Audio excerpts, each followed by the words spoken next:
setting. He was in a sewer, with water flooding the ground, reaching up to his ankles. There were pipes along the ceiling, some blue, and some red, leaking the aura he had felt not even moments ago. Naruto then felt it. Whatever that aura belonged to was somewhere nearby, very close in fact.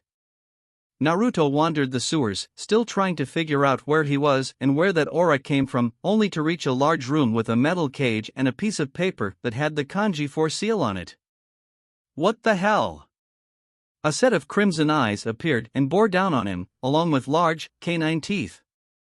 "Welcome, vessel, to your mindscape."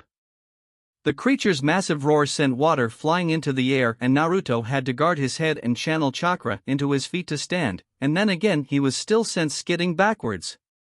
"Who are you?" Naruto asked the massive creature, just as a form came into view.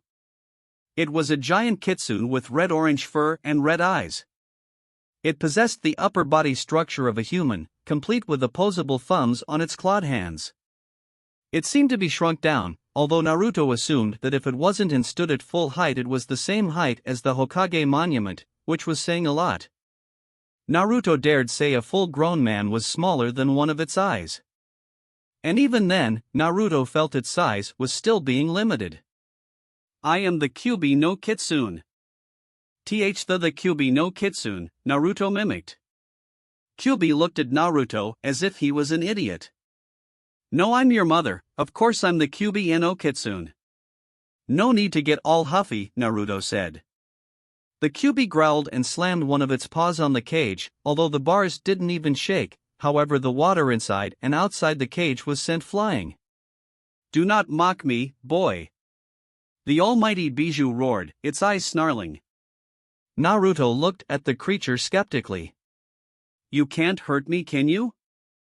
There's a seal preventing you from doing so." Kyuubi growled. Naruto smiled. "So I was right. Unless I go in that cage or get too close, you can't exactly harm me." Wait, that would mean that you're sealed inside me, meaning this is my mindscape." Kyuubi snorted. Aren't you the perceptive one?" "Yes, this is your mindscape, and yes, I am unfortunately sealed inside a weak runt like you." "I wouldn't call myself a weakling." "Sure, to a low-level genin you and your squad are pretty damn powerful. Yet compared to something like me, you're just trash, not even worth scratching." "What's that supposed to mean, you damn fox?" Naruto roared. "You know what it is, mortal. Now, unless you have something important to say, get out." Naruto growled and walked up to the cage, not close enough to be hit with Kyuubi's claws however. "Look, since you're living in my mind, don't you owe me or something?" Naruto brazenly asked. The Kyuubi looked at Naruto as if he was absurd, however there was something in his eyes, something akin to respect, although it was the least synonymous link to the word. "This mortal dared challenge him? It's not like I'm in here because I want to be." "If I had a choice you wouldn't even have met me,"